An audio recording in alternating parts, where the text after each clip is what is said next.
إن الله وملائكته يصلون على النبي يا أيها الذين آمنوا صلوا عليه وسلموا تسليما اللهم صل على سيدنا ومولانا محمد وعلى آل سيدنا ومولانا محمد وبارك وسلم. أعوذ بالله من الشيطان الرجيم. بسم الله الرحمن الرحيم. إن الذين كفروا وسواء عليهم أأنذرتهم أم لم تنذرهم لا يؤمنون. ڈائریکٹ اگر اس کے ورڈ بائی ورڈ معنی اگر ہم دیکھتے ہیں تو تحقیق وہ لوگ کافر ہوئے برابر ہیں، پر ان خواہ ڈرائے آپ انہیں یا نہ ڈرائیں وہ نہیں ایمان لائیں گے. یہ ورڈ بائی ورڈ اس کا ٹرانسلیشن ہے، اور تفسیر میں جو لکھا جاتا ہے ویسے لکھا جاتا ہے: بے شک وہ جن کی قسمت میں کفر ہے انہیں برابر ہے، چاہے تم انہیں ڈراؤ یا نہ وہ ایمان لانے کے نہیں. پھر سے پڑھتا ہوں میں: بے شک وہ جن کی قسمت میں کفر ہے انہیں برابر ہے، چاہے تم انہیں ڈراؤ یا نہ وہ ایمان لانے کے نہیں ہیں. اب اس آیت کا تعلق پچھلی آیت سے چند طرح تعلق ہے. اولاً یہ کہ ان آیتوں میں حق تعالیٰ کے مقبول بندوں کا ذکر تھا، اب ان کے مقابلے میں مردودوں کا ذکر فرمایا گیا، کیونکہ ہر چیز اپنے مقابل کے ذریعے پورے طور پر پہچانی جاتی ہے، دن رات کے ذریعے سے اور نور ظلمت کے ذریعے سے خوب ظاہر ہوتا ہے. یعنی اب جو آیت کی گفتگو آج ہونے والی ہے، اب تک جو سورہ بقرہ میں جو آیتوں کی گفتگو ہوئی تو وہ ایمان والوں کی صفتیں بتائی گئی، ہدایت پہ جو رہنے والے ان کی صفتوں کے بارے میں بتایا گیا، اور نیکوکار نیک اعمال وغیرہ ان ساری چیزوں پہ گفتگو ہوئی. تو آج جو ہے ان لوگوں کی گفتگو ہوگی جو مردود قرار دیے گئے، جو مردود ہیں ان کی آج گفتگو ہوگی، کیونکہ جب اچھے کی بات ہو رہی ہے تو ساتھ میں برے کی بات بھی ہوگی. جیسے رات سے جو ہے نا پھر دن سے تعلق ہوتا ہے، اسی طرح نور کا جو تعلق ہے ظلمت سے ہوتا ہے. کیسے نور جو ہے نا ظلمت سے نکل کر آ جاتا ہے، کیسے دن جو ہے نا رات سے نکل کر آ جاتا ہے. تو اس کے مقابلے مد مقابل میں اس کی گفتگو ہوگی، اس کی بات ہوگی. دوسرے یہ کہ مقبولوں کی ان صفتوں کا ذکر تھا جن سے انہوں نے ہدایت اور کامیابی پائی. اب مردودوں کی ان صفتوں کا ذکر فرمایا گیا جن کی وجہ سے وہ ہدایت و کامیابی سے محروم رہے. ہدایت کی حکمت یہ ہے کہ دونوں قسم کی صفتوں کا ذکر کر دیا جائے تاکہ سننے والے بہتری کے اسباب کو حاصل کریں اور برائیوں کے اسباب سے بچیں. تیسرا یہ کہ پہلے فرمایا گیا تھا کہ قرآن کریم ان پرہیزگاروں کے لیے ہدایت ہے جن میں پہلے ذکر کی ہوئی 6 صفتیں ہوں. اب ارشاد ہوا کہ قرآن کریم ان کے لیے ہدایت نہیں جن میں یہ آنے والی صفات ہوں، جس سے معلوم ہو جائے کہ وہ چیزیں ہدایت کی علتیں تھیں اور یہ محرومی کی. یعنی قرآن پاک میں اب تک جو ذکر ہوا تو انعام یافتہ، ہدایت یافتہ اور ان سارے لوگوں کا ذکر ہوا، ان کی صفتوں کے بارے میں بتایا گیا. اب ان چیزوں کا ذکر ہو رہا، ان لوگوں کے بارے میں بتایا جا رہا ہے یا ان کی صفتیں بتائی جا رہی ہیں جو مردود قرار دیے گئے، تاکہ جو ہدایت پر ہیں، جو تقوی پرہیزگاری پر ہیں، وہ ان چیزوں سے بچ سکیں، ان سے اپنا بچاؤ کر سکیں. شان نزول یہ آیت کریمہ ابو جہل و ابو لہب وغیرہ ان کفار کے حق میں نازل ہوئی جو علم الہی میں ایمان سے محروم تھے. حضور صلی اللہ علیہ وسلم ان کے ایمان نہ لانے سے غمگین ہوتے تھے. تب یہ آیت اتری اور حق تعالیٰ نے اپنے محبوب صلی اللہ علیہ وسلم کو تسلی دی کہ نہ تو آپ کی تبلیغ میں کوتاہی ہے اور نہ ہمارے کلام میں کچھ نقصان. ان کا ایمان نہ لانا خود ان کی بد نصیبی ہے اور محرومی کی وجہ سے ہے، آپ اس پر غمگین نہ ہوں. تو یہ آیت اصل میں اس کا شان نزول یہ ہے کہ جب ابو جہل اور ابو لہب وغیرہ جو ہے ایمان نہیں لا رہے تھے تو نبی کریم صلی اللہ علیہ وسلم جو ہے تھوڑا غمگین ہو جا رہے تھے. تب جو ہے نا یہ آیت نازل ہوئی جہاں پہ اللہ تبارک تعالیٰ فرماتے ہیں کہ اے محبوب، آپ نہ آپ کی تبلیغ میں کوئی کمی ہے، نہ آپ یعنی ہمارے کلام میں کوئی جو ہے نا نقصان ہے، بلکہ یہ ان کی بدنصیبی ہے، بلکہ یہ ان کی نہ اہلی ان کی بدنصیبی ہے جو یہ ایمان نہیں لا رہے ہیں، اپنے جو ہے نا ضد پر قائم ہیں. آئیے اس کی تفسیر دیکھتے ہیں. ان اس کے معنی ہے تحقیق یا بے شک. یہ اس مقام پر بولا جاتا ہے جہاں کوئی شخص کلام کا انکار کر رہا ہو یا خود کلام ایسا اہم ہو کہ جس کے انکار کا اندیشہ ہو. چونکہ یہ مضمون بہت اہم تھا اور ناسمجھ لوگ یقیناً اس کا انکار کرنے والے تھے، اس لیے کلام کی اہمیت سمجھانے کے لیے اس جگہ انا فرمایا گیا. یعنی جو آیت شروع ہوئی نا ان الذین سے، تو انا کے معنی یہ ہیں، انا کے معنی تحقیق ہے نا، بے شک. یعنی اس میں کوئی شک نہیں ہے، اس میں کوئی انکار مت کرو، کوئی اس میں شک و شبہ کی گنجائش نہیں ہے، اس لیے وہاں پہ انا استعمال کیا گیا. پھر اس کے بعد الذین سے یا تو خاص لوگ مراد ہیں جیسے ابو جہل، ابو لہب اور ولید ابن مغرہ وغیرہ، ہم وغیرہ، اور یا عام وہ کفار مراد ہیں جن کی ضد اور ہٹ دھرمی ان کی طرح ہو. خیال رہے کہ قرآن پاک کی عبارت کہ عموم کا لحاظ ہوتا ہے نہ کہ واقع نزول کے خصوص کا، یعنی اگرچہ یہ آیت خاص چند لوگوں کے حق میں اتری، لیکن چونکہ اس کے الفاظ عام ہیں اس لیے اس آیت سے وہ سب لوگ مراد ہو سکتے ہیں جو ازلی کافر ہوں۔ یعنی اب یہاں ایک بحث یہ ہوتی ہے کہ بھائی جب الذین بول رہے ہیں یا تو اس کا اشارہ کچھ خاص لوگوں کی طرف ہے، لیکن قرآن پاک میں اکثر جو آیتیں نازل ہوتی ہے یہ عوام الناس، عام کے لیے ہوتی ہے، ہر کسی کے لیے ہوتی ہے، خاص کے لیے نہیں ہوتی۔ اس لیے اب اس کو ہم خاص یعنی سب کے لیے ہم اس کو سمجھیں گے کہ قرآن پاک ان تمام لوگوں کی طرف اشارہ فرما رہا ہے جو مردود ہیں، جو اپنی ضد پر اپنی ہٹ پر قائم ہیں، کوئی جو ہے نا لا علمی کی وجہ سے اللہ تعالیٰ سے گمراہی اور ایمان سے گمراہی میں ہے، اور کوئی علم رکھتے ہوئے بھی اپنی ہٹ کی وجہ سے اپنی ضد کی وجہ سے جو ہے نا اس پر قائم ہے، کفر پر قائم ہے۔ کفرو کفر سے بنا ہے، کفر کے لغوی معنی ہے چھپانا۔ یہ بہت اہم نقطہ ہے، اس کو غور سے سنیں، جیسا کہ ان الذین کفروا جو ہے تو انا پہ بات ہوئی، الذین پہ بات ہوئی، کفرو جو ہے وہ کفر سے بنا ہے، اور کفر کے لغوی معنی ہے چھپانا اور ڈھانکنا۔ اس لیے چھلکے کو کفور کہتے ہیں کیونکہ وہ مغز کو ڈھانپنے ہوتا ہے۔ کافور کو بھی کافور اس لیے کہتے ہیں کہ اس کی وہ تمام بوؤں کو ڈھک لیتی ہے، یعنی اگر کافور جلاؤ تو اس کی اتنی اسٹرانگ اسمیل رہتی پھر اور کوئی اسمیل باقی نہیں رہتی، اس لیے اس کو کفور کہا گیا۔ تو کفر کے معنی ہیں چھپانا یا ڈھانک لینا۔ شریعت میں کفر کے معنی یہ ہے کہ اللہ کے وجود یا اس کی توحید یا کسی نبی کی نبوت یا دینی ضروریات میں سے کسی چیز کا انکار کر دینا۔ دینی ضروریات وہ چیزیں ہیں جن کو عام مسلمان جانتے ہوں کہ یہ دینی چیزیں ہیں، یا وہ کہ جن کا جاننا دین میں داخل ہونے کے لیے ضروری ہو تو سمجھو کہ جس چیز کو مان کر انسان مسلمان ہوتا ہے اس کا انکار کر کے کافر بن جاتا ہے، یعنی اس کا انکار کرنے سے وہ کافر بن جاتا ہے۔ بعض کام وہ ہیں جن کو شریعت نے دین کے انکار کا نشان قرار دیا، جیسے زنار باندھنا اور سر پر ہندوانی چوٹی رکھنا وغیرہ، یہ کام بھی کفر ہیں، کیونکہ اس سے معلوم ہوتا ہے کہ ان کا کرنے والا بے دین ہو چکا ہے۔ یوں سمجھو کہ جو کام کفار کے دینی نشان بن چکے ہیں، یعنی جن کو دیکھ کر لوگ یہ سمجھے ہوں کہ یہ کوئی کافر ہے، ان کا کرنا مسلمان کے لیے کفر ہے، جیسے خشقہ لگانا، چوٹی رکھنا، اور جو کام کفار کے قومی نشان ہوں وہ مسلمان کے لیے حرام، جیسے کہ ہیٹ لگانا اور ہندوانی دھوتی باندھنا۔ اب یہاں پہ یہ بات بولی جا رہی ہے کہ کفر کے معنی، پہلی چیز تو کیا ہے، کفر کے معنی چھپانا یا ڈھانپنا، اور شریعت میں اللہ کا انکار یا نبی کریم صلی اللہ علیہ وسلم کا انکار یا نبیوں کا انکار یا کتابوں کا انکار یا ایسی کئی چیزوں کا جو مسلمان ہونے کے لیے لازم ہو، جیسا کہ نماز، روزہ اور فرشتوں کا ماننا، قیامت کا ماننا، مرنے کے بعد اٹھائے جانے پر ماننا، حساب کتاب پر ماننا، یہ ساری چیزیں جو ایمان کا جز ہے، اس میں کسی کا بھی انکار جو ہے وہ کفر ہوگا پھر۔ اور ایک چیز ہے یہ سمجھائی جا رہی ہے کہ اس کو غور سے سنو، کیونکہ آج کل کے دور میں جو ہے نا ہم کیا کر رہے ہیں ہم کو سمجھ میں نہیں آ رہا ہے۔ یہاں پہ کیا بولا جا رہا ہے کہ ایسا کوئی کام جو دوسرے مذہب کا نشان بن چکا اس کو اگر تم کرو گے تو پھر وہ کفر ہے۔ اللہ اکبر۔ ایسا کوئی کام جو دوسرے مذہب کا نشان بن چکا ہے، جیسا مثال کے طور پہ یہاں پہ ایگزامپل دی جا رہی ہے کہ بھئی ہوتا نا کافروں میں جو ہے جو آدمی حضرات ہوتے ہو کیا سر پورا مڈا کے جو ہے بیچ میں خالی ایک چوٹی رکھتے ہیں مثال کے طور پہ، تو ویسا اگر کوئی مسلمان کرے تو پھر یہ نشان جو ہے نا ان کی طرف اشارہ ہے، تو پھر کفر میں داخل ہو جائے گا۔ ویسے ہی آج کل دیکھا جاتا ہے کہ مثال کے طور پہ یہودیوں کے جو ہے نا بہت سارے ہیئر اسٹائل بن جاتے ہیں، وہ کٹ لگا کے، ضرب لگا کے، الگ الگ رنگ لگا کے، پتہ نہیں کیا کیا، اگر وہ ان کا نشان بن چکا ہے کہ بھئی یہ فلانی قوم ہے، اگر اس کو پھر کوئی مسلمان کرتا ہے تو پھر آپ کو کفر کی حد تک ڈال دیتا۔ اللہ اکبر۔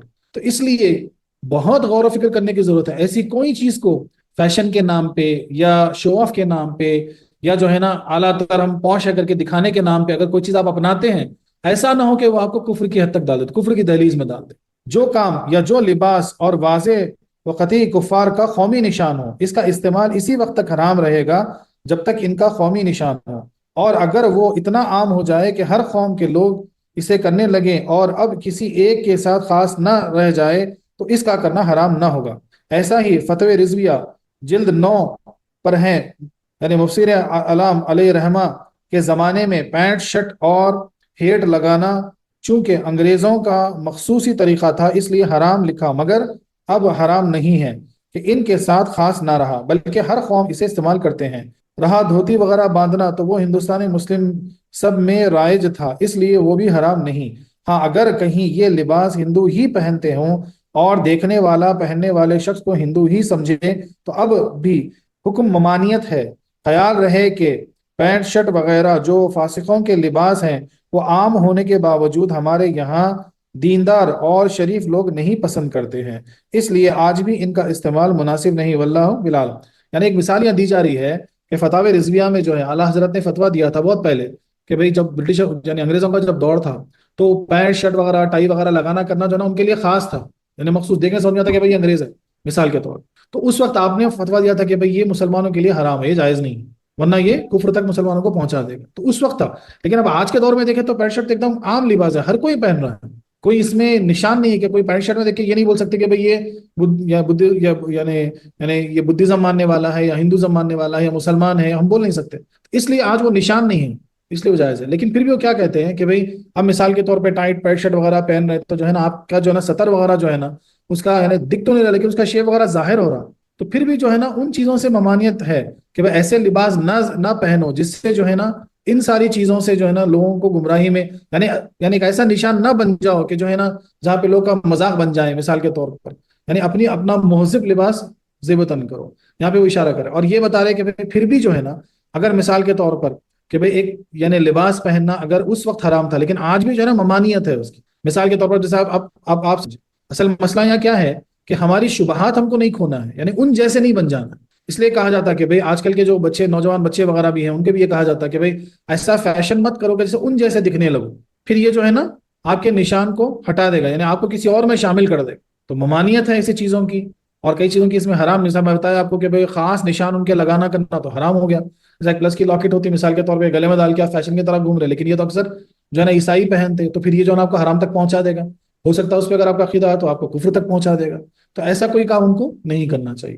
قرآن کریم میں کفر 4 معنی میں استعمال ہوا ہے، ایک ایمان کے مقابل یعنی اپوزٹ، ایمان کے اپوزٹ میں کفر یوز، دوسرے انکار کرنا، تیسرے شکر کے مقابل یعنی ناشکری، اللہ اکبر، اس پہ غور کیجئے ذرا، بہت غور کیجئے اس بات پہ، پھر سے میں پڑھ رہا ہوں، قرآن کریم میں کفر 4 معنی میں استعمال ہوا ہے، ایک ایمان کے مقابل یعنی جو ایمان ہے اس کے مقابل اس کے اپوزٹ میں کفر، دوسرے انکار کرنا، کس کا انکار کرنا؟ جس کے اقرار کرنے پہ تم ایمان والے بنتے، جیسا کتابوں کا، نبیوں کا، فرشتوں کا، پیغمبروں کا، یعنی یہ سب اقرار کرنا ہے، کسی ایک چیز کا بھی اس میں انکار ہوا تو پھر آپ کافر ہو گئے۔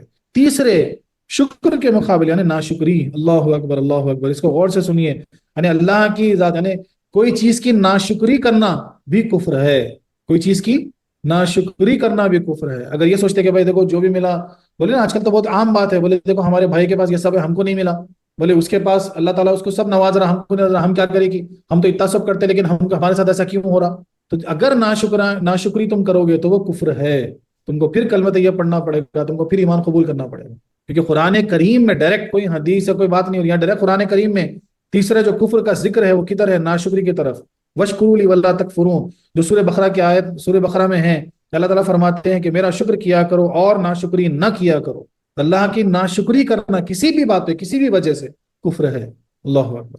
تو آج کل تو عام چلن ہے، کوئی چیز ہم کو جو چاہتے ہیں وہ نہیں ملے، ہمارا کوئی کام نہیں بن گیا مثال کے طور پہ، ہمارا کوئی کام میں تاخیر ہو گئی یا ہمارا کوئی کام اٹک گیا تو فوری ہم ناشکری پہ اتر جاتے ہیں، اس سے بچنا چاہیے کیونکہ ناشکری کفر ہے، ہر حال میں شکر ادا کیا کرو اللہ کا۔ اگر آپ کا کوئی فلانا کام آج نہیں بن رہا تو اس میں کوئی حکمت ہے، آپ کے لیے خیر ہے، آج اللہ تعالیٰ آپ کے پاس کچھ تنگی ہے تو اس میں خیر ہے، یا پھر ایسے اپنے اعمال کو درست کرو جس کی وجہ سے تنگی اور افلاس آپ کو لگا ہے۔ سب سے بڑی بات آج کے دور میں لوگ سمجھتے ہیں ہمارے پاس تنگی ہے، ہمارے پاس جو ہے نا مسئلہ ہے، آپ تھوڑا سا ایویلویٹ کرو کہ کیوں ہے، کچھ معاملات آپ کے پاس ایسے ہیں، آپ کے گھر میں ایسے ہیں جس کی وجہ سے یہ تنگی افلاس ہے۔ سب سے بڑی چیز کیا ہے؟ تو جو حرام کام ان سے بچنا ہے تاکہ گھر سے افلاس ہٹ جائے، وہ کون سی ہے؟ زنا ہے، شراب ہے، جوا ہے، مٹی ہے، لاٹری ہے، گیمنگ ہے، سب سے بڑی چیز تو مٹی ہے، بہت آسانی سے ہم جو ہے نا جا کے پیسہ اٹھا لیتے اور انٹرسٹ پے کرنا شروع کر دیتے، اور یہی سب سے بڑی لعنت ہے، یہی سب سے بڑی لعنت ہے، کیونکہ اسی سے جو ہے نا آپ کا رزق رکتا۔ نبی کریم صلی اللہ علیہ وسلم سے پوچھا گیا تھا، بولے یا رسول اللہ صلی اللہ علیہ وسلم، بولے بہت تنگی ہے، بولے بہت جو ہے نا رزق ہمارا رکا، کیا کرنا تھا؟ آپ بولے دسترخوان کشادہ کرو، صدقہ خیرات کیا کرو۔ فارمولا ہم الگ ڈھونڈ رہے ہیں، ہم الگ جگہ ڈھونڈ رہے ہیں، غلط فارمولا ہم اپلائی کر رہے ہیں، اللہ اکبر۔ تو ناشکری بھی کفر ہے۔ چوتھے جو ہے بیزاری، جیسا کہ یکفرون بعضکم بعض، یعنی سورہ عنکبوت میں آیت ہے جہاں اللہ تعالیٰ فرماتے ہیں کہ قیامت کے ایسا وقت آئے گا کہ ایک دوسرے کا انکار کرو گے، یعنی جھٹلاؤ گے ایک دوسرے کو۔ یہاں پہلے معنی مراد ہیں کیونکہ اس سے پہلے ایمان کا ذکر ہو چکا ہے۔ کفر 4 طرح کا ہے، کفر انکاریہ ہے، کفر انکار یہ ہے کہ خدا تعالیٰ کو جانے ہی نہیں، جیسے کہ رب سے بے خبر، کافر۔ دوسرے کفر جہود، وہ یہ کہ رب کو دل سے جانے مگر زبان سے اقرار و اعتراف نہ کرے، جیسے کہ ابلیس اور ضدی کافروں کا کفر۔ تو پہلا والا یہ ہے کہ جو ہے نہ اللہ کو جانے نہ پہچانے نہ مانے، وہ کافر۔ دوسرا، جانتے ہیں، دل سے مانتے لیکن اقرار نہیں کرتے، زبان پہ نہیں لاتے، قبول نہیں کرتے، جیسا کہ شیطان اور ضدی کافر، یعنی سب جاننے کے بعد بھی اپنے کفر پہ قائم رہتے۔ تیسرے کفر عناد، وہ یہ کہ دل سے جانے، کبھی زبان سے بول دیں لیکن کسی وجہ سے اس کی اطاعت نہ کرے، یعنی دل سے بھی جان لیا، زبان سے کہا اور بول بھی دیے، لیکن پھر بھی جو ہے نا اس پہ قائم نہیں ہے، اس کی اطاعت نہیں کرتے۔ اور جیسے آج کل کے وہ ہندو وغیرہ جو کہ حضور علیہ الصلوۃ والسلام کی نعتیں لکھتے ہیں، یعنی کئی ایسے جو ہے نا آپ کو مل جائیں گے، عیسائی مل جائیں گے، ہندو مل جائیں گے، جو نبی کریم صلی اللہ علیہ وسلم کی پرسنالٹی کو یعنی آپ کو مانتے ہیں، آپ پہ نعت شریف وغیرہ منقبتیں بھی لکھتے ہیں آپ، اور ان میں حضور علیہ الصلوۃ والسلام کی حقانیت کا اقرار کر جاتے ہیں لیکن مسلمان نہیں ہوتے، لیکن پھر بھی ایمان قبول نہیں کرتے۔ چوتھے کفر نفاق، وہ یہ ہے کہ زبان سے اقرار کریں اور دل میں اعتقاد نہ ہو۔ نفاق والے یعنی زبان سے مان لیتے، مل جائے، بولے ہاں مسلمان ہے، لیکن دل سے جو ہے نا وہ چیز نہیں رہتی۔ یہ چوتھے ہوئے۔ تفسیر روح البیان میں جو ہے نا یہ بیان کیا گیا ہے، اس میں بہت گفتگو کی گئی ہے کہ یہاں کون سا کافر اور کون سے کفار کی طرف اشارہ ہے، کیونکہ تمام کافر تو ایسے نہ تھے جن کے ایمان سے نا امیدی ہو، سدھا کافر مسلمان ہوئے، اور یہاں مایوسی کا اظہار فرمایا جا رہا ہے۔ اس لیے بعض علماء کرام نے فرماتے ہیں کہ اس سے مراد وہ کافر ہیں جو ضد کی وجہ سے کافر ہوئے، بعض تو بے علمی کی وجہ سے کافر رہے اور بعض شبہات کی وجہ سے۔ ان دونوں کے ایمان کی امید ہوتی ہے کہ اگر ان کو اسلام کا صحیح علم ہو جائے یا ان کے شبہات دور ہو جائیں تو وہ ایمان لے آئیں، لیکن بعض ایسے ہوتے ہیں کہ ہر بات کو جان کو سمجھ کر محض ضد اور ہٹ دھرمی کی وجہ سے اسلام قبول نہیں کرتے۔ ان کے ایمان کی کوئی امید نہیں، کیونکہ ضد کا علاج کسی عالم کے پاس اور ہم وہم کی دوا کسی طبیب کے پاس نہیں۔ یہ بھی اہم نقطہ ہے، ضد کا علاج کسی عالم کے پاس نہیں ہے، کسی علم میں نہیں ہے، اور وہم کی دوا کسی طبیب کے پاس نہیں۔ تو دو بری بیماریاں ہیں اس کا مطلب، ایک ہے ضد اور ایک ہے وہم۔ یہ دو بیماریوں کو چھوڑنا ہوگا۔ تو یہاں کیا بتایا جا رہا ہے کہ کافر چار طرح کے، ایک وہ جو جانے نہیں مانے نہیں بس اپنا کفر پر ہے، ایک وہ جو دل سے مان لیا، زبان سے بھی کبھی کبھی بولتے لیکن قائم نہیں ہے، تیسرے وہ ہو گئے نفاق، یعنی ایسے کافر جو ہے نا بس ضد کی وجہ سے قائم ہے اپنے کفر پر، اور چوتھے وہ نفاق والے ہو گئے جو ہے نا زبان سے تو ظاہر کرتے لیکن دل میں نہیں ہے، وہ کافر ہو گئے۔ اور یہاں یہ بتایا جا رہا ہے کہ اب یہ آیت کس کے لیے نازل ہوئی؟ تو پہلی چیز تو لا علمی والوں کے لیے اور شک و شبہات یعنی سوالات جن کے پاس ہیں، جن کے پاس بہت سارے ڈاؤٹس ہیں، ان کے لیے نہیں ہے، کیونکہ ہو سکتا ان کو اسلام کا علم مل جائے تو وہ ایمان لے آئیں، ان کے ڈاؤٹس ان کے شبہات کلیئر کر دیے جائیں، بتا دیا جائے ان کو، تو پھر وہ ایمان قبول کر سکتے ہیں۔ یہ ان کے لیے ہے جو ضد ہٹ دھرمی کی وجہ سے جو نا اپنے کفر پر قائم ہے، یہ ان کی طرف اشارہ ہے، یہ آیت ان کے لیے ہے۔ اس لیے یہاں بولا جاتا ہے کہ بھائی ضد چھوڑنی چاہیے۔ ضد کس کی صفت ہے؟ اب یہاں پر تھوڑا سا رک کے سمجھو کہ پہلے ہم سورہ بقرہ میں 6 صفتیں پڑھے ہیں۔ کس کی صفتیں پڑھیں؟ جو ہدایت یافتہ ہیں، جو متقی ہیں، جو پرہیزگار ہیں، جو جنتی ہیں، جو انعام والے ہیں، ان کی 6 صفتیں ہم پڑھیں۔ اب جو صفتیں ہم پڑھ رہے ہیں یہ کس کی صفتیں ہیں؟ یہ ان کی صفتیں ہیں جو مردود ہو گئے، یہ محروم رہیں گے، یہ ہمیشہ عذاب میں مبتلا رہیں گے۔ ان کی صفتیں کیا ہیں؟ تو ان کی صفتیں ہیں ضد، ہٹ دھرمی۔ تو چاہے دنیاوی عمل ہو، چاہے دینی عمل ہو، چاہے کوئی بھی معاملہ ہو، ہم کو ضد یا ہٹ دھرمی نہیں رکھنی چاہیے، کیونکہ یہ صفت کس کی ہے؟ مردودوں کی صفت ہے، یہ صفت مردودوں کی ہے۔ نفاق سے بچنا ہے، یعنی اندر ایک اور باہر ایک، اندر تو کچھ اور ہے لیکن زبان سے کچھ اور اقرار کر رہا ہے، یہ صفت کو نکال کے پھینکنا ہے کہ یہ پھر مردودوں والی صفت ہے، یہ پھر مردودوں والی صفت ہے۔ اور وہم کو بھی نکال کے پھینکنا ہے، کیونکہ وہم جو ہے نا وہ ایمان کو کھا جاتا ہے۔ تو یہ ساری صفتیں کس کی ہیں؟ تو مردودوں کی ہے، کافروں کی صفتیں ہیں۔ شک و شبہات بھی کافروں کی صفت ہے، لیکن ہاں کوئی علم، کوئی سوال آپ کو کلیریفائی ہو گیا، آپ کلیریفائی کر لیے، اس کے بعد وہ شک ختم ہونا، دماغ سے نکال کے اس کو پھینک دینا چاہیے تاکہ پھر آپ ایمان پہ قائم رہیں۔ اور سب سے بڑی جو کینسر والی جو عادت ہے کفار کی، وہ کون سی ہے؟ وہ ہے ناشکری، وہ ہے ناشکری۔ چاہے کچھ بھی ہو جائے اللہ کی ناشکری مت کرو مسلمان، ناشکری مت کرو، چاہے جو بھی ہو، ہر حال میں الحمدللہ، ہر حال میں الحمدللہ، ہر حال میں سکون میں رہو، جو بھی تمہارے ساتھ ہو رہا ہے ہر حال میں مست رہو، شکر بجا لاتے رہو، کیونکہ ناشکری کفر ہے، ناشکری کفر ہے۔ تو کون سی عادتیں ہم کو چھوڑنا ہے؟ ناشکری ہم کو چھوڑنا ہے، نفاق ہم کو چھوڑنا ہے، ضد ہم کو چھوڑنا ہے، وہم ہم کو چھوڑنا ہے، شک و شبہات ہم کو چھوڑنا ہے۔ یہ ساری چیزوں کو نکال کے پھینکنا ہے تاکہ ہمارا ایمان جو ہے نا وہ اور مضبوط ہو جائے، اور کامل ہو جائے، ہمارا تقویٰ اور بلند ہو جائے، اور ہم کو اللہ کا قرب حاصل ہو جائے۔ ضد کی چند وجوہیں ہوتی ہیں، ایک یہ کہ رہبر کی ذات سے اناد ہو، تو یعنی اگر ضد کیوں کرتا ہے انسان، ضد کی کیا وجہ ہے؟ ایک چیز یہ ہے کہ جو آپ کو صحیح راستہ دکھانے والا ہو، جو رہبر ہو آپ کا، یا پیر و مرشد ہو مثال کے طور پر، اب اس کی بات کو جو ہے نا آپ ضد سے نہیں ماننا، مثال کے طور پر کیوں نہیں ماننا؟ کیونکہ آپ کے اندر جو ہے نا وہ بولتے ہیں نا وہ ڈس اوبیڈینس ہے آپ کے اندر، آپ ماننا نہیں چاہتے، اس وجہ سے آپ ضد پہ قائم ہیں۔ تو ایک وجہ تو یہ ہے، وہ اس کی ہر بات کا انکار ہی کرتا ہے۔ دیکھو جیسے ابلیس حضرت آدم علیہ السلام کے حسد و اناد کی وجہ سے کافر ہوا، تو رب کا حکم سجدہ سن کر فرشتوں کو سجدہ کرتے دیکھ کر بھی ایمان نہ لایا، کیونکہ کلام کا اثر متکلم کی عظمت سے ہوتا ہے۔ اللہ اکبر، یعنی جو بات کرنے والا ہو اس کی ذات سے اس کا اثر ہوتا ہے۔ مثال کے طور اب شیطان کو دیکھو، صرف آدم علیہ السلام سے اس کو حسد تھا، اس کو اناد تھا، اس کی وجہ سے اللہ کے فرمان کی بھی نافرمانی کر دیا، فرشتوں کو سجدہ کرتے دیکھ کر بھی سجدہ نہیں کیا۔ عشق مصطفیٰ دل میں کفر آنے نہیں دیتا، سبحان اللہ سبحان اللہ سبحان اللہ، عشق مصطفیٰ دل میں کفر آنے نہیں دیتا۔ اگر تمہارے دل میں نبی کریم صلی اللہ علیہ وسلم کا عشق ہو، مصطفیٰ کا عشق ہو، تو پھر وہاں کفر نہیں آ سکتا، وہاں اناد، وہاں ضد، وہاں ہٹ نہیں آ سکتا۔ تو جان لو تمہارے دل میں کیا ہے، اگر عشق ہے تو پھر یہ ساری صفتیں نہیں ہونی چاہیے، ان سب کو نکال کے پھینکنا ہے۔ عداوت مصطفیٰ دل میں ایمان آنے نہیں دیتی، اور اگر کسی کے دل میں عداوت مصطفیٰ ہے نعوذ باللہ، تو پھر اس کے دل میں ایمان نہیں آ سکتا۔ دوسرے اپنے کافر باپ داداؤں کی بیجا حمایت کے ان کی ہر بات مانیں گے، خواہ وہ غلط ہو یا صحیح۔ یعنی ایک تو ہوتا نا بھائی ہمارے باپ داؤں کا ہم چلا مانتے آ رہے، بولے ہمارے باپ دادا بھی ایسا کیا کرتے تھے، ہم بھی کریں گے، چاہے کچھ بھی ہو جائے، صحیح ہو یا غلط ہم بھی وہی کریں گے، یہ دوسری قسم ہوئی۔ اور تیسرے خود اس فرمان سے ضد جو رہبر فرما رہا ہے، یعنی جو بھی بول رہے بولے تو بولے ہم تو نہیں مانیں گے، ہم تو نہیں کریں گے، بولے بس جی جی بولنا نکلنا، آپ نے کو جو کرنا ہے وہ کرنا ہے، پھر ہم بھی کرتے ہیں نا ویسی، بولے جا کے بیٹھے پیر کی بارگاہ میں، بولے ذکر کرو، بولے ہاں جی جی کریں گے، بولے ایسا کرو، بولے جی جی جی کریں گے، بولے ایسا کرو، جی جی کریں گے، لیکن پھر باہر نکل دو، چلو یار دیکھتے ہیں بات کی بات۔ یہ تینوں قسم کی ضدی لوگ ایمان سے یکسر محروم ہیں۔ بعض علماء فرماتے ہیں کہ اس عالم کے علاوہ ایک اور عالم بھی ہے، یہ تینوں قسم کے ضدی لوگ ایمان سے یکسر محروم ہیں۔ بعض علماء فرماتے ہیں کہ اس عالم کے علاوہ ایک اور عالم بھی ہے، جیسے امثال، یعنی عالم امثال یا عالم غیب، اس کو عالم غیب کہتے ہیں، یعنی یہ جو دنیا ہم دیکھ رہے ہیں، جو عالم دیکھ رہے ہیں، اس کے علاوہ بھی ایک اور عالم ہے جو عالم امثال ہے، عالم غیب ہے مثال کے، تو ایک اس عالم کے علاوہ ایک اور عالم ہے جس کو عالم امثال کہا گیا، جو عالم غیب ہے مثال کے طور پر۔ جو کچھ یہاں ہو رہا ہے یا ہونے والا ہے وہ سب کچھ پہلے ہو چکا ہے، گویا کہ عالم ظہور یا عالم شہادت اس عالم غیب کا سایہ ہے۔ اب اس نقطے کو ذرا سمجھیے، یعنی اس عالم کے علاوہ ایک عالم امثال ہے، عالم امثال یا عالم غیب کس کو کہتے ہیں معلوم ہے؟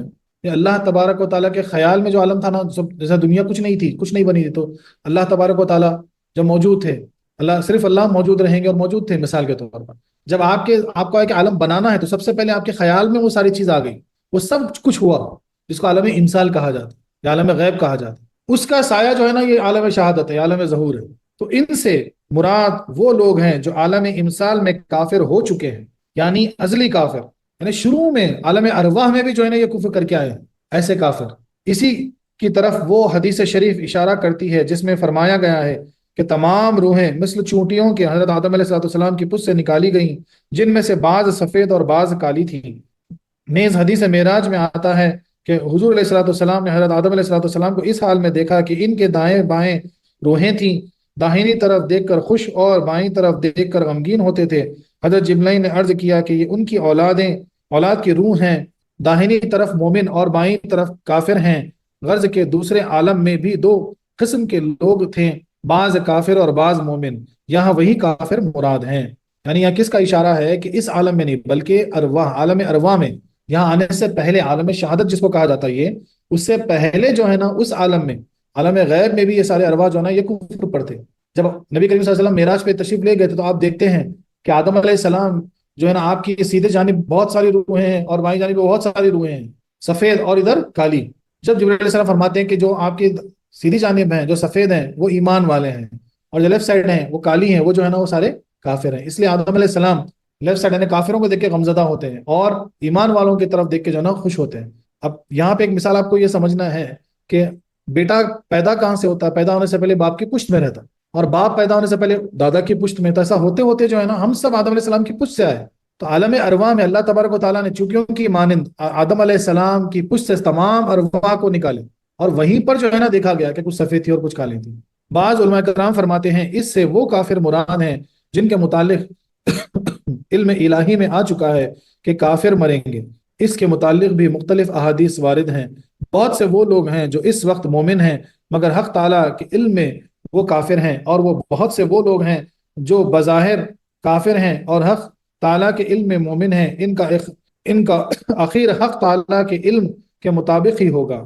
وہی لوگ یہاں مراد ہیں جو آیت کا مقصود یہ ہوا کہ اے نبی کریم صلی اللہ علیہ وسلم، قرآن اور آپ کا کام ہدایت دینا اور راہ بتانا ہے، نہ کہ کسی چیز کی حقیقت کو بدل دینا۔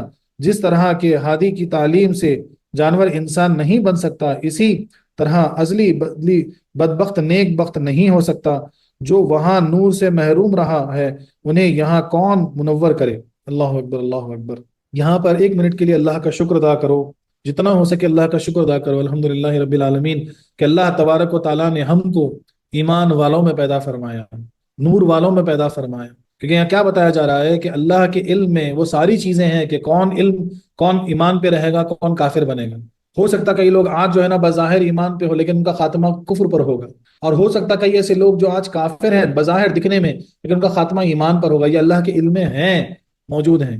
اور ازلی جو نور سے محروم تھے وہ اس دنیا میں آ کر بھی جو ہے نا نور کو نہیں پائیں گے، یعنی ایمان کی دولت کو نہیں پائیں گے، وہ کفر پر ہی قائم رہیں گے۔ اللہ اکبر۔ کتنا بڑا اللہ کا شکر ہے، شکر عظیم ہے۔ ایک تو ہم کو ایمان والے بنائے، ہم کو جو ہے نا ایمان پہ اللہ تعالیٰ قائم رکھے ہیں، اور دوسری چیز ہم کو امت محمدیہ میں بنائے ہیں، سب سے بڑی چیز، سب سے بڑی نعمت۔ اور اس کے بعد آج ہم کو کلمے والا بنا دیا، پیر نے سینے میں اپنی روح میں اپنے قلبوں میں جو ہے نا کلمہ اتار دیا، تو ہم کلمے والے ہو گئے، تو نور علی نور ہو گئے۔ الحمدللہ، سبحان اللہ، سبحان اللہ۔ اس کے بعد سواؤن اور استوا ایک ہی معنی میں آتے ہیں، یعنی برابر ہونا، مگر یہاں یہ مصدر اسم فعل کے معنی ہیں، یعنی برابر، یعنی برابر کرنا۔ جو سواؤن استعمال ہوا وہاں پہ برابر کے لیے استعمال ہوا۔ علیہم سے اس جانب اشارہ ہے کہ آپ کا ان کو ڈرانا اور نہ ڈرانا ان کے لیے برابر ہے۔ اب علیہم کے معنی یہ کہ بھئی آپ چاہے ڈراؤ یا نہیں ڈراؤ، دونوں سیم ہیں، کہ وہ ہر حال ایمان نہ لائیں گے، مگر اے محبوب آپ کے لیے برابر نہیں، کیونکہ آپ تبلیغ کا ثواب پائیں گے۔ یہ تبلیغ آپ کے لیے بہت مفید اور ان کے لیے بیکار، اسی لیے حضور نے آخر تک ان کفار کو بھی تبلیغ فرمائی جن کا کفر پر مرنا یقینی تھا۔ عبداللہ بن ابی منافق کا جنازہ پڑھا دینا بھی تبلیغ کے لیے تھا، جس سے بہت سے منافق مخلص بن گئے، اور نماز اس میت کے لیے بیکار تھی، مگر حضور کے لیے ثواب کا باعث کہ تبلیغ عملی تھی۔ اللہ اکبر۔ یعنی یہ مثال دی جاتی ہے کہ نبی کریم صلی اللہ علیہ وسلم جانتے ہوئے بھی کہ ان کا خاتمہ کفر پر ہوگا، لیکن آپ نے تبلیغ نہیں چھوڑی، آپ بتانا نہیں چھوڑے، آپ کوشش کرتے رہے۔ اللہ اکبر، اللہ اکبر۔ اب سب سے بڑا جو منافق تھا عبداللہ ابن ابی، جو ہے نا مسلمان بن کے جو ہے نا بہت بڑا منافق تھا، بہت ساری اندر کی باتیں جو ہے نا لے جا کے جو ہے نا کفاروں تک پہنچاتا تھا، منافقوں تک پہنچاتا تھا۔ اس کی نماز جنازہ بھی سرکار پڑھا ہے، وہ بھی مصلیحت کے تحت تھا۔ کیوں؟ جیسے بہت سارے منافق اس جنازے میں جو ہے نا مخلص ہو گئے، یعنی ایمان لے آئے، اپنی منافقت جو ہے نا چھوڑ دیا، ترک کر دی، ہاں، لیکن میت کے لیے وہ فائدہ مند نہیں پہنچی۔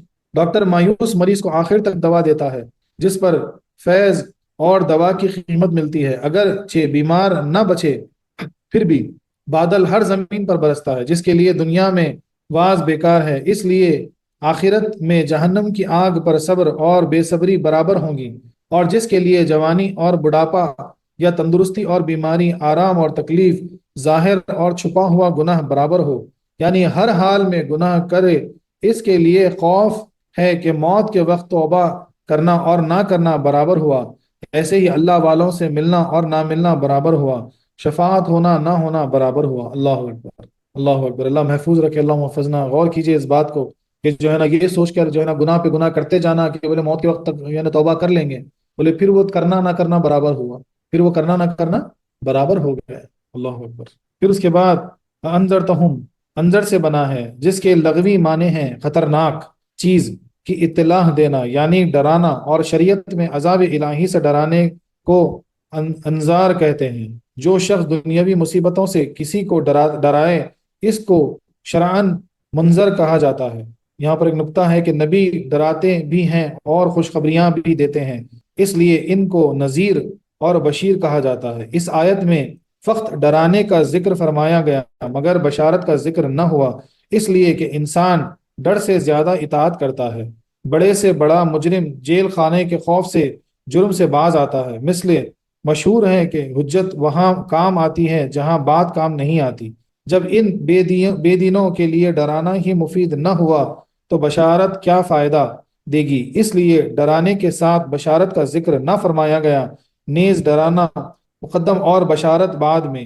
جب وہ اس درجے سے نکلے ہی نہیں اور بشارت کی حد میں ہی نہ آئے تو انہیں بشارت کس طرح دی جا سکتی ہے؟ اللہ اکبر. یعنی آپ انذرتہم کے اعتبار سے یہ چیز سمجھنا ہے کہ بعض اوقات یہ ہوتا ہے کہ بھائی ڈرانے سے بولے کہ بھائی فلانا فلانا اس کا اتنا بڑا گناہ ہے، تم یہ کرو گے غلط کام تو اس کی اتنی بڑی سزا ملے گی مثال کے طور پر، تو انسان وہاں ڈر جاتا ہے. جیسا کہ کوئی چور ہے، بولے بھائی تم کو جیل میں 2 سال ڈال دیں گے مثال کے طور پہ، تو ڈر جاتا، چوری نہیں کرتا. تو ویسے ہی کوئی گناہ سے جب تم کو بولا تھا کہ اس گناہ کا اتنی بڑی سزا ہے اور تم وہاں ڈر جاتے ہو، سو رک جاتے ہو، ان کے لیے جو ہے نا شفاعت کی خبر آگے ہے پھر کیونکہ تم ڈر کے رک گئے اس کام سے، تو اب تم شفاعت کے قابل بن گئے. اب تمہارے لیے جو ہے نا اس کا جو ہے نا نشان دینا کہ بھائی تمہارے لیے شفاعت بھی ہے مثال کے طور پر. لیکن اب برے کام کرنے کے بعد، بڑے سے بڑا گناہ کرنے کے بعد اس کا جو ہے نا آپ کو اس کی سزا یہ ملنے والی ہے بولنے کے بعد، پتہ لگنے کے بعد پھر بھی باز نہ ہو، تو پھر ان کے لیے تو جب ڈرانا ہی کام نہیں آیا مثال کے طور پر، تو پھر ان کو کیا بشارت دیں گے؟ ان کو کوئی بشارت کی ضرورت ہی نہیں ہے پھر، کہ یہیں پہ وہ ختم ہو گئے، فارغ یعنی وہ نکل گئے. اب ذرا یہاں پہ ایک منٹ کے لیے غور کرو اپنی زندگیوں پر. ہم جب جانتے ہیں کہ فلانا فلانا برا کام یہ گناہ ہے، اس کی یہ سزا مل سکتی ہے ہم، اور اس کے بعد بھی اس کام کو کر جانا، یہ بہت بڑی بری بات ہے نا، کہ پھر ان کے لیے بشارت ہی نہیں ہے. اللہ نہ کرے کہ ہم اس زمرے میں آ جائیں جہاں پر بشارت ہی نہ ہو یا شفاعت ہی نہ ہو. اللہ اکبر.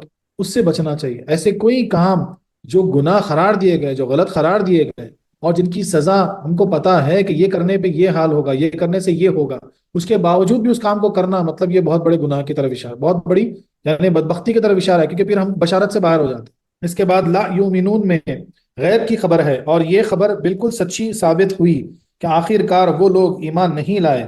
اس جگہ یہ فرمایا گیا کہ وہ ایمان نہ لائیں گے، اور یہ نہ کہا گیا کہ وہ ایمان لانے پر قدرت نہیں رکھتے، تاکہ یہ معلوم ہو کہ ان کا یہ کفر اختیاری ہے اور وہ اس میں مجبور نہیں ہے، کیونکہ علم الہی میں یہ آیا ہے کہ وہ اپنی خوشی اور اپنے اختیار سے کافر رہیں گے. تو جس طرح ان کا کفر رہنا یقینی ہے، اسی طرح ان کا مختار رہنا بھی یقینی ہے. مجبور و معذور کو حق تعالی عذاب نہیں دیتا. ہماری اس مختصر تفصیل سے یہ تقدیر کا بڑا مسئلہ بھی حل ہوگا. یعنی اب یہاں پہ ایک بات یہ کہی جا رہی ہے کہ بھئی اللہ تعالیٰ نے بول دیا کہ بھئی آپ یعنی چھوڑ دو، کوئی ایمان نہیں لائیں گے. اس کا مطلب یہ نہیں ہے کہ یہ مجبوری میں ایمان نہیں لائے، یعنی اللہ کے حکم سے جو نا کافر رہے ہمیشہ، ایسا نہیں ہے. اللہ تعالیٰ نے قدرت آپ کو دے کے بھیجا، آپ چاہے تو ایمان لاؤ چاہے تو کفر رکھو، یہ آپ کے حوالے ہے. ہاں لیکن اس کا حساب کتاب پھر آپ کو دینا ہے، تو اپنے اختیار میں ہے. تو اللہ کا عذاب بھی جو ہے نا سخت ہے. اللہ تعالیٰ جو ہے نا کسی مجبور کو جو ہے نا عذاب نہیں دے گا یا سزا نہیں دے گا. اب اس کی صوفیانہ تفسیر یہ ہے کہ اس آیت میں یہ فرمایا جا رہا ہے کہ جنہوں نے میثاق کے دن، یعنی میثاق بولتا نا میثاق ازل، یعنی وہ بیت جو آپ اللہ تعالیٰ سے لے کے آئے عالم ارواح میں، جو ہے نا اللہ سے آپ وہ بیت لے کے آئے، اس کو میثاق ازل کہا گیا. یعنی پرانی، ازل یعنی بہت پرانی قدیم، اور میثاق یعنی بیت یا قسم، جو اللہ کے حضور میں ہر روح نے میثاق ازل میثاق ازل کو جو ہے نا لے کے آئے. تو میثاق کے دن بلا کہا، یعنی بے شک. اللہ تعالیٰ نے سوال کیا کہ میں تمہارا رب نہیں؟ تو سب نے کہا قالوا بلا، بے شک تمہارا رب ہے. کہہ کہ ہماری ربوبیت کا اقرار کیا، اور بعد میں اپنے دل کے صاف آئینے کو، غور سے سنیے، بعد میں اپنے دل کے صاف آئینے کو اعمال بد سے اس قدر خراب کر لیا کہ وہ صیقل کے قابل نہ رہا. اللہ اکبر. یعنی بد عمل کرتے گئے اتنا اپنے دل کو میلا کر دیے کہ اب وہ صاف نہیں ہو سکتا. اور جنہوں نے کہ اپنی نفیس ارواح کو پرندوں کو قلب کے پنجرے میں ہونے کے بعد پانچوں حواس کے زورنوں کے ذریعے اس دنیا کو اس طرح دکھایا کہ وہ اپنے اصلی وطن کو بھول گئے، اور نفس اور شیطان کی صحبت میں، یعنی اس کو پہلے سمجھیے کہ یعنی پہلی چیز تو اپنے دل کو اتنا میلا کیا کہ اب وہ صاف نہیں ہو سکتا. دوسری چیز، روح آپ کی اتنی نفیس ہے، اتنی پاک ہے، لیکن آپ نے اپنی اس پاک روح کو دنیا کی جو ہے نا ایسی شکل دکھائے، دنیا کی جو ہے نا ایسی فریبتا چیزیں دکھائیں کہ اب وہ جو ہے نا اپنے وطن کو بھول گئے. یعنی کہاں سے آئی وہ بھول گئی، وہ تو جنت سے آئی نا، وہ بھول گئی اس کو. اب اس کا پورا ذہن کدھر رہ گیا معلوم ہے؟ بولے اسی دنیا میں کھو گیا. بولے جو بھی ہے یہی ہے، جو بھی ہے بس یہی ہے. اور نفس اور شیطان کی صحبت میں روح کو ایسا مانوس کیا کہ وہ اپنے اس پروانے وطن کے دوستوں سے منہ موڑ بیٹھی. اب اس کے اوپر جو ہے نا پورا میں بیان بھی دیا ہوں کہ جو ہے نا ایک میرے چینل پہ ہے، دیکھو خلق کے متعلق ایک بیان ہے، اس بیان کو ذرا سنو کہ جو ہے نا نفس اور شیطان کے فریب میں پڑے رہنے سے کیا ہوتا ہے کہ پھر آپ کے پورے وجود پہ جو ہے نا نفس اور شیطان کی جو ہے نا حکومت طاری ہو جاتی ہے. پھر آپ کی روح کا جو اثر ہوتا ہے وہ ختم ہو جاتا ہے، اس کی جو ہے نا وہ اپنی روحانی دوستوں کی جو اثر تھا وہ ختم ہو جاتا ہے. وہ لوگ اب اس قابل نہ رہے کہ وطن کو یاد کریں. صوفیہ کرام فرماتے ہیں کہ لفظ انسان ان سے بنا ہے، یعنی انسیت، جس کے معنی ہے محبت. اس کے معنی ہے محبت. چونکہ انسان ہر انیس یعنی ساتھی کا اثر بہت جلد لیتا ہے، اس لیے اسے انسان کہتے ہیں. لہٰذا اگر انسان کے ساتھی اچھے ہوں تو انسان بھی اچھا رہے گا، اور برے ساتھیوں کے سے خود برباد ہو جائے گا. اللہ اکبر. اس کو پھر غور سے سنیں. انسان بنا ہے لفظ انس سے، یعنی انسیت، اور جس کے معنی ہے محبت. اور کیونکہ انسان جو ہے نا بہت جلدی جو اس کے ساتھ رہنا اس کی انسیت ہو جاتی ہے، اس لیے اس کو انسان کہا گیا. تو اسے کیا پتا چلا کہ اگر تمہارے یار اچھے ہیں، تم اچھوں کے ساتھ رہتے ہو تو تم اچھے رہو گے، اور اگر تمہارے یار برے ہیں، تم چاہے کتنے بھی اچھے رہنے کی کوشش کرو تم برے ہو جاؤ گے، تم اپنے آپ کو برباد کر ہی لو گے. اس لیے کہا گیا کہ جو ہے نا اچھے یار تلاش کرو. صحبت میں بھی رہے تو اچھے یاروں کی صحبت میں رہو، برے یاروں سے پرہیز کرو، کیونکہ یہ تم کو برباد کریں گے. چاہے وہ دوست ہو، چاہے کوئی جاننے والے پہچاننے والے ہو، ایسے برے یار سے بچنا چاہیے، یاروں سے بچنا چاہیے جو آپ کو برباد کر دیں. اور یہ کون کہہ رہا؟ قرآن کہہ رہا بھائی. اللہ اکبر. انسانوں کو ناس بھی کہتے ہیں، انسانوں کو ناس بھی کہتے ہیں. ناس کے معنی ہیں بھولنے والے، جو بھول جاتے ہیں سب کو ناس. یہ بھی شیطان کی صحبت اور دنیا کے میدان میں آ کر اللہ کو بھول جاتا ہے. یعنی بہت زیادہ شیطان سے، نفس سے محبت ہو گئی، دنیا سے محبت ہو گئی تو اللہ کو بھول جاتا. اب دیکھتے نا، اس لیے ایک دعوت آنے دو، بڑے اچھے اچھے کھانے، دعوت میں جانا، یاروں سے ملنا، بولے کئی کی تفسیر، بولے کئی کی محفل، بولے کئی کا پڑھنا، بولے کئی کی نماز، بولے چلو بعد میں دیکھتے ہے نا. بولے ذکر کرو، بولے چلو یار آج تھک گئے، بولے آج سو جائیں، بولے کل دیکھیں گے. اللہ اکبر.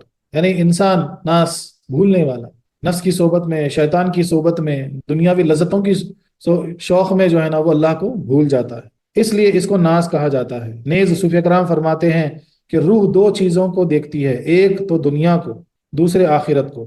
دنیا کو دیکھنا آنکھ، ناک، کان وغیرہ کے ذریعے سے ہے، یعنی ایسے آپ کے جسم میں جو سوراخ ہیں جو اللہ تعالیٰ نے ان کو عطا کیے جس سے وہ دنیا کو دیکھتی ہے. اور آخرت کا دیکھنا خفیہ روزنوں سے ہے، جو انسان ہر وقت دنیا کے مشغول، یعنی خفیہ روزن، یعنی ایسے آپ کے اندر اللہ تعالیٰ نے دروازے رکھے ہیں جن سے وہ آخرت کو دیکھ سکتی، جن کو لطائف کہا گیا. لطائف قلب ہے، لطائف روح ہے، لطائف سر ہے، لطائف خفی، لطائف اخفا. یہ سارے ایسے دروازے ہیں جن سے روح آخرت کو دیکھتی ہے. جو انسان ہر وقت دنیا میں مشغول رہے گا، آخر کار آخرت کے روز سب بند ہو جائیں گے. یعنی آخرت کے سب روز ہیں، یعنی جتنے بھی وہ آخرت کے جو دروازے ہیں جو کھلنے ہیں، جو آپ کے اندر اللہ تعالیٰ نے خفیہ دروازے رکھے ہیں، وہ بند ہو جائیں گے، وہ نہیں کھلیں گے. جس کو قرآن کریم فرما رہا ہے ام علی قلوب اقفالہا. پھر یہ جو ہے نا سورہ، میرے خیال سے سورہ محمد میں ہے، یہاں پہ ان کے دلوں پر تالے لگے ہوئے ہیں. اس کے معنی یہ ہیں، یعنی اتنا اپنے آپ کو دنیا میں، نفسانیت میں، شیطانیت میں مشغول نہ کرو کہ تم اللہ کو بھول بیٹھو، ہر وہ چیز کو بھول بیٹھو. وآخر دعوانا أن الحمد لله رب العالمين.